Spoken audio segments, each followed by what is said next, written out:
श्रीनगर में J&K bank के बकायेदारों पर इनकम टैक्स महकमे ने छापेमारी की। श्रीनगर के डिप्टी मेयर शेख इमरान के दफ्तर पर भी छापेमारी की गई। IT महकमे ने शेख इमरान के 3 ठिकानों पर छापेमारी की।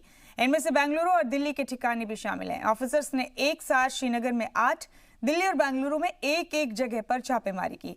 बता दें कि अलग अलग मामले में ऑफिसर्स डिप्टी मेयर के घरों और ऑफिस में तलाशी कर रहे हैं। इससे डिप्टी मेयर शेख इमरान और उनसे जुड़े लोगों में हड़कंप मच गया है। इनकम टैक्स डिपार्टमेंट की तरफ से आज सुबह 5 बजे सिटी के डिप्टी मेयर शेख इमरान के प्राइवेट ऑफिस वाक़या संगरमाल में आज छापामारी शुरू हुई। जम्मू कश्मीर पुलिस का डिप्लॉयमेंट साथ है। बताया जाता है कि सुबह 5 बजे इनकम टैक्स की जो टीम है वहां पर पहुंच गई और यहां पर जो डिप्टी मेयर का प्राइवेट ऑफिस है, हालांकि वो एक अच्छे खासे बिजनेसमैन है और डिप्टी मेयर बनने से कबल उनका जो बिजनेस एस्टेब्लिशमेंट है वो काफ़ी फैला हुआ है। और ये न सिर्फ बोहरी कदल, संगरमाल, नवगाम बल्कि कई एक इलाकों में इस वक्त रेड डाले जा रहे हैं। इससे कबल जम्मू कश्मीर बैंक के साबिक चेयरमैन परवेज़ अहमद नेंगरू के प्राइवेट ऑफिस और उससे पहले ऑफिशियल ऑफिस पे भी रेड पड़ा। चाहे कानून या इनकम टैक्स डिपार्टमेंट जो है अपना जो उनका दायरे इख्तियार है, उनका जो काम करने का तरीका है, कितना ही बड़ा पॉलिटिकल लीडर क्यों नहीं हो, लेकिन जब इनकम टैक्स अदायगी की बात आती है वो किस तरह से अदा करना है उसमें छापामारी का सिलसिला जारी है। अब देखना ये होगा कि छापामारी के बाद डिप्टी मेयर शेख इमरान जो है इस बारे में अपनी राय क्या रखते हैं और किस तरह का माहौल कश्मीर घाटी में बन सकता है। अशरफ वानी के साथ तजम्मुल इस्लाम, ज़ी मीडिया, श्रीनगर, कश्मीर। वहीं श्रीनगर में SMC के कॉर्पोरेटर्स ने डिप्टी मेयर शेख इमरान को फौरी तौर पर उनके ओहदे से हटाने की मांग की है। एक प्रेस कॉन्फ्रेंस के दौरान कॉर्पोरेटर्स का कहना था कि उन्हें पीपल्स कॉन्फ्रेंस में शामिल होने के लिए मजबूर किया जा रहा है। लोगों का इल्जाम है कि डिप्टी मेयर तरक्याती कामों में सबसे बड़ा रोड़ा है। हमारी पार्टी में मीर साहब, तारिक मिकरा साहब ने उन पर भरोसा करके उनको डिप्टी मेयर के लिए सपोर्ट किया था। तो वो सपोर्ट परसों आपने सुना होगा न्यूज़ में, मीर साहब ने उनको सपोर्ट वापस लिया। वो डिप्टी मेयर इस वक्त नहीं है। उनको वो पहले प्रूफ करना है कि वो डिप्टी मेयर। उनको मिशन 120 करोड़ का है, वो इसलिए बैठे हैं वहाँ। पिछले 7 महीने से वो लोगों को एक ही बात बोल रहे हैं, हमने बदलाव लाया है, हम बदलाव लाएंगे। कोई बदलाव नहीं आया है, कोई कुछ नहीं किया। वो जस्ट एक धोखा है, खाली सबको धोखा दिया है। और इसी अहम खबर पर हमारे साथ श्रीनगर से हमारे ब्यूरो चीफ सैयद तजम्मुल जुड़े हैं मजीद मालूमात लेकर। सैयद तजम्मुल, हमने आपकी अभी एक रिपोर्ट भी देखी है। ये जो पूरा सानेहा बना हुआ है SMC में, इसे लेकर काफ़ी नाराज़ हैं बाकी के कॉर्पोरेटर्स। शेख इमरान के खिलाफ बहुत ज़्यादा नाराज़गी है। लोगों ने उन पर यह भी इल्ज़ाम लगाया कि वो कॉर्पोरेटर्स को पीपल्स कॉन्फ्रेंस में शामिल करना चाहते हैं।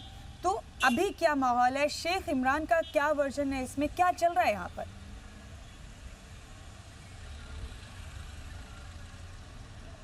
मुमताज़, देखिए, जब ULB के इंतखाबात अमल में लाए गए तो किसी भी उम्मीदवार ने बराह रास्त पीपल्स कॉन्फ्रेंस की टिकट से इलेक्शन नहीं लड़ा, बल्कि आज़ाद उम्मीदवार के तौर पर सामने आए। बाद में जुनेद अजीम मतू जो है वो श्रीनगर के मेयर मुंतखब हुए, बाज़ाब्ता इंतखाबात हुए। उसके बाद डिप्टी मेयर के लिए जो है शेख इमरान का इंतखाब अमल में लाया गया। अच्छे से माहौल में ये जो है शेड्यूल था मुकम्मल हुआ। लेकिन अब जो कॉरपोरेटर लगातार आज जो कांग्रेस पार्टी का कीमा था, उनके चीफ विप शफात अहमद की क़यादत में आज श्रीनगर में पार्टी हेडक्वार्टर पर ज़राए इब्लाग से प्रेस कॉन्फ्रेंस से खिताब किया। उन्होंने कहा कि दरअसल शेख इमरान और उसके साथ में जो मेयर हैं जुनेद अजीम मतू म्यूनसिपल कॉरपोरेशन के जो इस वक्त कॉरपोरेटर है, कुल मिलाकर श्रीनगर में 70 वार्डों पे इस वक्त जो है कॉरपोरेशन के जो कॉरपोरेटर तैनात किए गए हैं, अब इसको पीपल्स कॉन्फ्रेंस में तब्दील करना चाहता है। और ये भी कॉरपोरेटर जो कांग्रेस पार्टी से ताल्लुक़ रखते हैं, जिनकी तादाद कुल मिलाकर 70 में से 17 हैं, यानी 17 लोग ऐसे हैं जो कांग्रेस पार्टी का इलेक्शन सिंबल यूज़ करने के बाद इस चुनाव में जीत हासिल की। हालांकि पीपल्स डेमोक्रेटिक पार्टी और नेशनल कॉन्फ्रेंस ने इन इंतखाबात से मुंह फेरा था और स्टे अवे किया था। उसके बाद जो आगे ये हालात बढ़ते रहे, कुछ कॉरपोरेटर जो हैं जिसमें बड़े नाम भी शामिल हैं, उन्होंने पीपल्स कॉन्फ्रेंस में शमूलियत इख्तियार की, उससे पहले PDP में शमूलियत इख्तियार की, उससे पहले नेशनल कॉन्फ्रेंस में और उससे पहले कांग्रेस पार्टी में भी वो काफ़ी देर तक रहे। यानी ये सिलसिला काफ़ी देर तक चलता रहा। म्यूनसिपल कॉरपोरेशन जो है उन्होंने शहर श्रीनगर को सियासी अखाड़े में तब्दील किया। आए रोज पहले हमने देखा कि डिप्टी मेयर और मेयर की जो आपस में लड़ाई झगड़ों का सिलसिला था, उससे शहर श्रीनगर को जाज़ब नज़र खूबसूरत बनाने में काफ़ी रुकावटें हुई। उसके बाद सलाह समझौता रातों रात कैसे हुआ मेयर और डिप्टी मेयर का, और पीपल्स कॉन्फ्रेंस शामिल होने के बाद कांग्रेस पार्टी के जो चीफ व्हिप हैं शफकत अहमद, उनके मुताबिक जो हमारे कॉरपोरेटर हैं वो किसी भी हद तक जा सकते हैं, कोर्ट का दरवाज़ा खटखटाएंगे, उन्हें धूस दबाव के बाद पीपल्स कॉन्फ्रेंस में शामिल होने के लिए मजबूर किया जाता है। यानी इस वक्त 7 कॉरपोरेटर जो है पहले से वो जुनेद अजम मद्दू की टीम में शामिल हो गए हैं। कॉरपोरेट ने इल्ज़ाम आयद किया कि उन्हें धूस दबाव पैसा लालच देकर कहा जाता है कि वो कांग्रेस पार्टी का दामन छोड़कर पीपल्स कॉन्फ्रेंस में शमूल इख्तियार करें। और कॉरपोरेट ने सवाल किया कि क्या जुनेद अजीम मद्दू जो इस वक्त यहाँ पे मेयर है श्रीनगर के, क्या वो पीपल्स कॉन्फ्रेंस को लॉन्च करने के लिए म्यूनसिपल का इस्तेमाल करता है, म्यूनसिपल कमेटी का इस्तेमाल करता है। पार्टियाँ अपनी जगह है, उन्हें शहर श्रीनगर में फंड्स को कैसे इस्तेमाल करना है, इंक्रोचमेंट कैसे हटाना है, इलीगल कंस्ट्रक्शन कैसे ख़त्म करनी है, इस पर ध्यान देना चाहिए था। लिहाजा रसाकशी बहुत ज़्यादा है। और पीपल्स कॉन्फ्रेंस में ज्वाइन जो किए हुए हैं नेशनल कॉन्फ्रेंस या बाकी पार्टियों से, उन्हें भी अब व्हिप जारी हो सकता, लेकिन व्हिप जो है वो कांग्रेस पार्टी अपने कॉरपोरेटरों पर लगा सकती है। और डिफेमेशन एक्ट में क्या उन पे एंटी डिफेक्शन लॉ लग सकता है या नहीं, इसके लिए कानूनी चाराजोई जारी है। लेकिन मेयर जुनेद अजीम मद्दू और डिप्टी मेयर के मुताबिक वो कॉन्फिडेंट है, और आने वाले दिनों में अगर कांग्रेस पार्टी के ये मेंबरान जो है इसी तरह इकट्ठे रहे तो शायद उन्हें फ्लोर टेस्ट से भी गुजरना पड़ सकता है, तब जाके वो मेयर और डिप्टी मेयर की कुर्सी पे दोबारा विराजमान हो सकते हैं। सही तजमुल, ये जो छापेमारी आईटी की जानिब से की जा रही है इमरान शेख के खिलाफ, उनके कई ठिकानों पर ये छापेमारी हुई है, ये जो J&K बैंक के साथ उनका ये जो मसला है, ये हम तफसील से समझना चाहते हैं। और क्या किसी किस्म का प्रेशर क्रिएट हो रहा है इससे?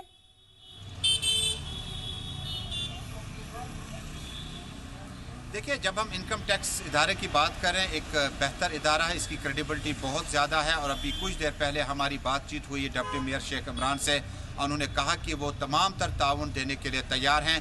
जो भी इदारे इनकम टैक्स का हो, कोई भी इदारा हो, जो भी पूछताछ उनसे की जाएगी वो उसके लिए तैयार हैं। और आगे भी इसी तरह से वो एक बिजनेसमैन हैं और बिजनेसमैन ही रहेंगे। सियासत में आने का मतलब ये नहीं है कि वो अपना बिजनेस जो है ख़त्म कर दी गए। लेकिन इसके बाद जब आज सुबह छापामारी ठीक 5 बजे शुरू हुई, शहरी श्रीनगर के संगरमाल में उनका प्राइवेट ऑफिस है, बहरी कदल में ऑफिस है, नवगाम में उनका एक कमर्शियल ऑफिस था जो कि शिफ्ट होकर अब उनके रिहाइश का वाक़या निशात तक मौजूद है। वहाँ पर भी कुछ पूछताछ हुई, कागजात हासिल किए गए।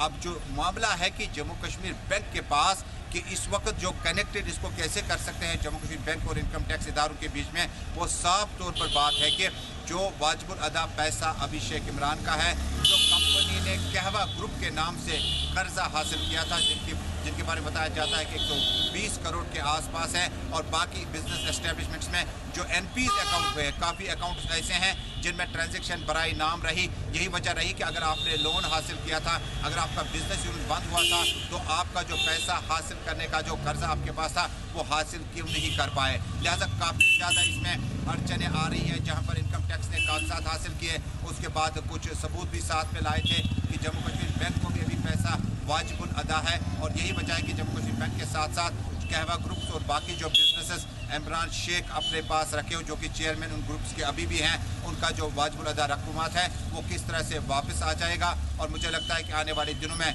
ये प्रॉपर्टीज़ जो है सीज भी की जा सकती है अगर इसका मियाद गुजर चुका है। लेकिन इससे पहले हमने देखा कि इमरान रज़ा अंसारी, साबिक रियासती वजीर, पीपल्स कॉन्फ्रेंस के जनरल सेक्रेटरी, उनके रिश्तेदारों के आसपास में भी जो लोग थे वहाँ छापामारी हुई। लेकिन बाद में पता भी नहीं चला कि छापामारी के बाद क्या इनकम टैक्स डिपार्टमेंट या इन्फोर्समेंट डायरेक्टरेट या जो एंटी करप्शन ब्यूरो है ACB, उन्होंने अपनी होमवर्क और तैयारी कितनी की थी और क्या केस को चालान के तौर पर हम देख पाएंगे या नहीं। कुल मिलाकर आज पूरा दिन यही मामला छाया रहा। और शेख इमरान के जहां पर भी प्राइवेट ऑफिस हैं वहां पर आज रेड इनकम टैक्स और ACB के जारी रहे। आने वाले दिनों में अब पता चलेगा कि क्या उसके बाद कार्रवाई मजीद सख्त की जाएगी या इसमें हम वही देखेंगे कि छापामारी हुई और किस्सा यहीं पे ख़त्म हुआ।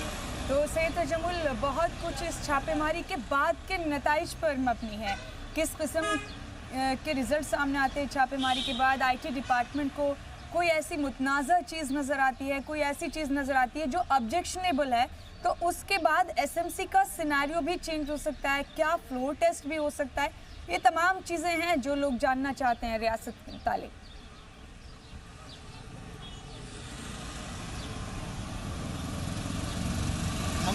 जब हम छापामारी की बात करते हैं, एसएमसी इदारे की बात करते हैं, तो वाकई जब हम इस किस्म का कोई ऑपरेशन देखते हैं जो भी एक क्रेडिबल इदारे की तरफ से इस तरह से रेड्स वगैरह डाले जाते हैं, तो उसके बाद इसमें कानूनी चाराजोई होती है।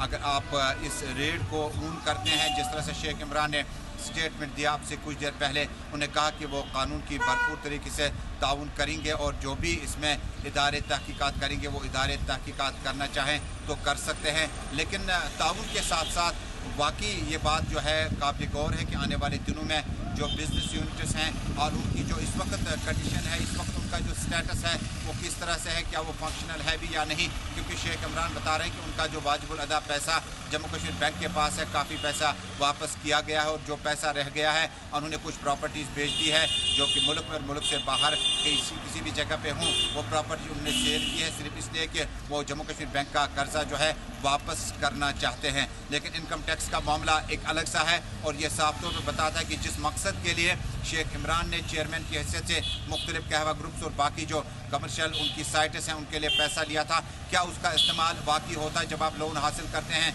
एक कमर्शियल साइट के लिए, कमर्शियल पर्पज़ के लिए, उसके बाद उसमें सब लोगों को रोज़गार भी मिलता है और बाकी चीज़ें मिलती हैं। जब बिज़नेस चलता नहीं हो तो पैसा वापस करने का जो डेडलाइन होता है वो जब क्रॉस करता है तो उसके बाद ज़रूर ये जो प्रोफेशनल टीमें होती हैं, क्रेडिबल इदारे होते हैं, ये रेड वगैरह डालते हैं। उसके बाद अगर किसी इंडिविजुअल को इस बारे में कोई भी प्रॉब्लम हो तो ज़रूर कोर्ट का दरवाज़ा खटखटा सकते हैं। सैयद तजम्मुल, एक और अहम सवाल, काउंसलर्स ने, बाकी काउंसलर्स ने मीटिंग की है, प्रेस कॉन्फ्रेंस की है फिर उसके बाद, और शेख इमरान को फौरी तौर पर हटाने का मुतालबा किया है। इनका ये भी कहना है कि तरक्याती कामों में ये सबसे बड़ा रोड़ा है इमरान, शेख इमरान जो हैं, डिप्टी मेयर जो हैं। तो इस सब के बाद शेख इमरान का कोई रद्द-ए-अमल, उन्होंने किस तरह से रिएक्ट किया है आईटी की कार्रवाइयों पर, अपने खिलाफ इस तरह के एहतजाज पर, उनका रद्द-ए-अमल क्या है?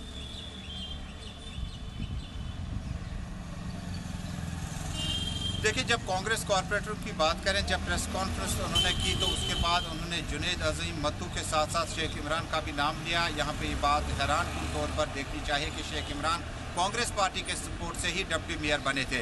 उस वक्त शेख इमरान का जो राब्ता था मुसलसल तौर पर कांग्रेस के रियासी सदर GM मीर के साथ था और उसके बाद कांग्रेस पार्टी जो कि अपने इलेक्शन सिंबल के साथ जिनके कॉरपोरेटर बरह रास्त पार्टी से जीत कर आए थे, पीपल्स डेमोक्रेटिक पार्टी ने हालांकि बाद में कहा कि उनके जो वो बरह रास्त इस इलेक्शन में हिस्सा नहीं लेते हैं, लेकिन कुछ कॉरपोरेटर हैं जो जीत के आए। इसी तरह नेशनल कॉन्फ्रेंस भी बिलवास्ता तौर पर इस इंतखाबाती रेस में जो है कहीं ना कहीं इलेक्शन में ज़रूर नज़र आए थे। उनका मानना है कि हम सब ने सपोर्ट जो किया वो शेख इमरान को डिप्टी मेयर बनने के बाद, ताकि आने वाले दिनों में ये इंडिपेंडेंट कैंडिडेट ही रहे और ना ही किसी पार्टी का दामन रखे, ना ही किसी पार्टी का दामन छोड़े। इशारे साफ थे, गिव एंड टेक का फार्मूला था और उम्मीद की जाती थी कि आइंदा कुछ दिनों में डिप्टी मेयर शेख इमरान या तो PDP या कांग्रेस पार्टी में शमूलियत इख्तियार करेंगे, क्योंकि उनके काउंसलरों ने उनका सपोर्ट किया था।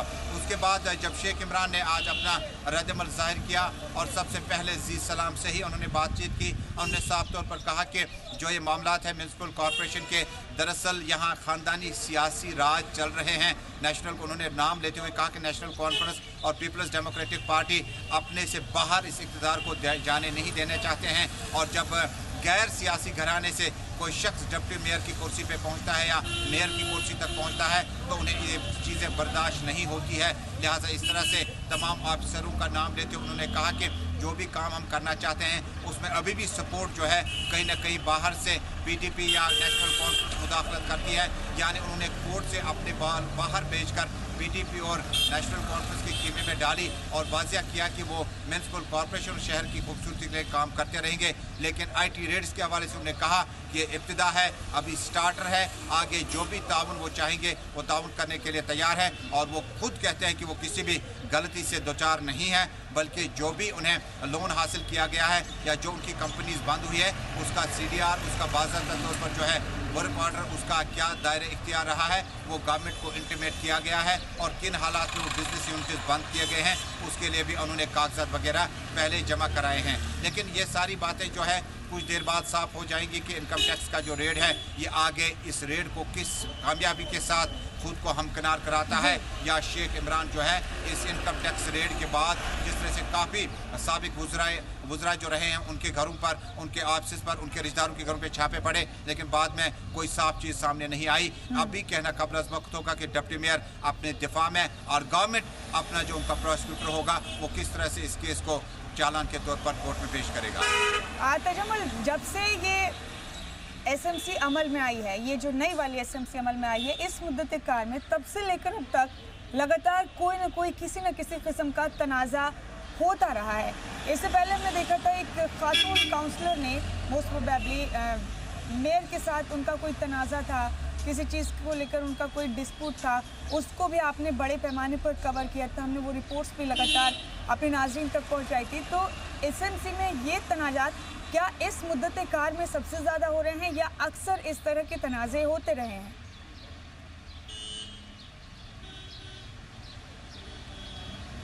मुमताज़, देखिए, जब आप शहर श्रीनगर की बात करें या गाँव देहात में म्यूनसिपल कमेटियों की बात करते हैं, जब पॉपुलर गवर्नमेंट हो, जब रियासत में आपका अर्बन डेवलपमेंट मिनिस्टर हो, यानी जो शहरी तरक्यात का जो जिम्मा संभालते हैं, अभी फ़िलवक्त जो है सरकार जो है पॉपुलर गवर्नमेंट नहीं है, सदर राज में रियासत जम्मू कश्मीर है इस वक्त। और ये साफ तौर पर देखा जाएगा कि जब रियासत में इंतखाबात होंगे उसके बाद जो कंट्रोल होगा, जब शहरी तरक्याती वजीर के पास ये सारी चीज़ें होंगी तो मुझे लगता है उसमें डिसिप्लिन भी आएगा, काम में सूरत भी आएगी। फिलहाल ये लोग जो हैं काफ़ी कम वोटों के साथ भले ही जीते हैं, या अनकंटेस्ट या अनअपोज्ड होकर डाउनटाउन और बाकी इलाकों में 70 वार्डों में कई वार्ड ऐसे हैं जहां बहुत कम वोट पड़ा या नहीं पड़ा। लेकिन कुल मिलाकर ये जो आपने कई मिसालें गिनाई, जैसे एक कॉरपोरेटर राजबाग से शाहीना, उन्होंने इल्ज़ाम आयद किया था मेयर पे कि वो उनके साथ अच्छे से बर्ताव पेश नहीं करता, बल्कि हद तक आमेज सलूक भी उन्हें देखना पड़ा। आज वही शाहीना जो है वो मेयर के आसपास हैं और उन्होंने भी कांग्रेस पार्टी से माइग्रेशन करके अब पीपल्स कॉन्फ्रेंस के चौखट तक पहुंच गए हैं। यानी जो कल का बंदा मेयर के खिलाफ बोलता है डिप्टी मेयर, वो अगले दिन इकट्ठे होते हैं। जो कॉरपोरेटर आज खिलाफ होता है वो दूसरे दिन कांग्रेस पार्टी से नहीं बल्कि पीपल्स कॉन्फ्रेंस के साथ होता है।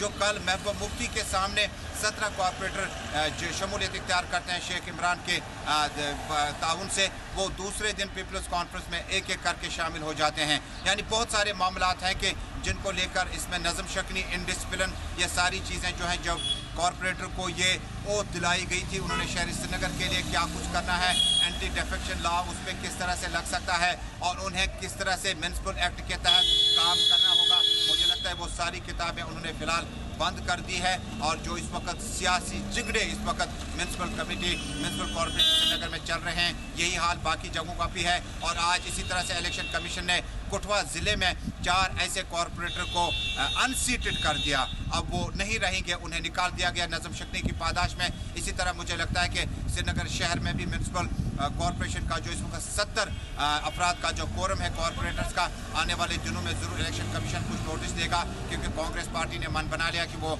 अब रियासती हाई कोर्ट का दरवाज़ा खटखटाएंगे। मुझे लगता है कि नज़म शक्नी को बहाल करने के लिए, डिसिप्लिन को वापस लाने के लिए पॉपुलर गवर्नमेंट का जो अर्बन डेवलपमेंट मिनिस्टर होगा उसके पास इख्तियारात होते हैं और ये चीज़ें साफ हो जाएंगी। अगर मामला उससे भी नहीं बन सका तो मुझे लगता है कि आने वाले दिनों में मेयर और डिप्टी मेयर की जो कुर्सियां हैं वहाँ पर भी जो नाराज़ कॉरपोरेटर हैं कोई तब्दीली ला सकते हैं। जुनेद अजीम मत्तू और उसके बाद शेख इमरान के बजाय हम दूसरे लोगों को भी देख पाते हैं अगर इस तरह से कांग्रेस पार्टी ने अपना विप जो है कॉरपोरेट्स पर लगा दिया। बहुत बहुत शुक्रिया सैयद तजमुल आपका। आप जुड़े रहे हमारे साथ इस बेहद अहम खबर पर। तमाम अपडेट्स आपने तफसील से हमारे नाज़रीन तक पहुंचाए, बहुत शुक्रिया आपका। शोपिया में सिक्योरिटी फोर्सेस ने 2 मिलिटेंट्स को मार गिराया। इस दौरान कसीर तादाद में गोला बारूद भी बरामद किया गया।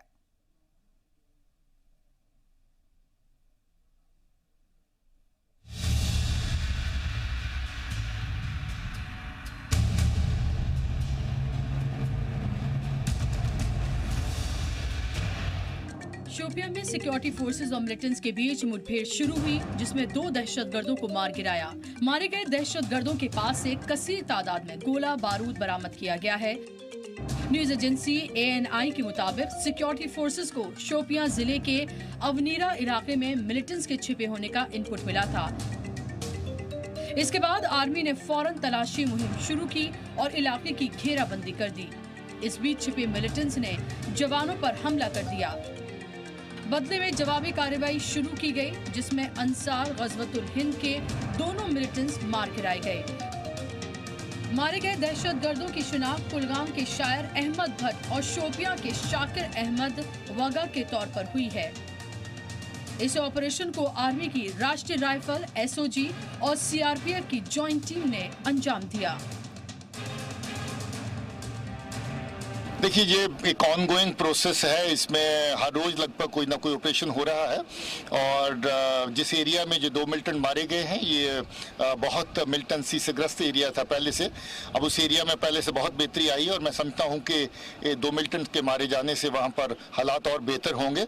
ये ऑपरेशन का सिलसिला आइंदा भी इसी तरीके से जारी रहेगा। ISJK के 2 मुकामी मिलिटेंट्स के मारे जाने के साथ ही आउनेरा शोपियान में जो तसादुम आराई हुई थी वो इख्तिताम पजीर हुई। जहाँ मैं आपको बता दूँ, आज रात 3 बजे के आसपास RR फर्स्ट ने आउनेरा शोपियान को एक मुसद्दिका इतला पे मुहासरे में लिया और उनका कॉन्टैक्ट जो है ISJK के 2 मुकामी मिलिटेंट्स के साथ हुआ। गोलियों का तबादला हुआ और इन गोलियों के तबादले में ISJK के 2 मुकामी मिलिटेंट जो है वो जाम बहक किए गए, जिनकी पहचान और सयार के बदल हुई है। जो ही इस तसादुम आराई की खबर जिला शोपियान में फैली तो जिला शोपियान में मोबाइल खदमात को मुअत्तल किया गया और इस वक्त की अगर हम बात करते हैं, ये ऑपरेशन जो है ये ख़त्म किया गया और सिक्योरिटी फोर्सेस जो है वो अपने अपने कैंपों की ओर रवाना हो गई। जी मीडिया के लिए मैं दाऊद शोपियान। यहाँ रुकेंगे एक छोटे से वक्फे के लिए, जल्द लौटेंगे।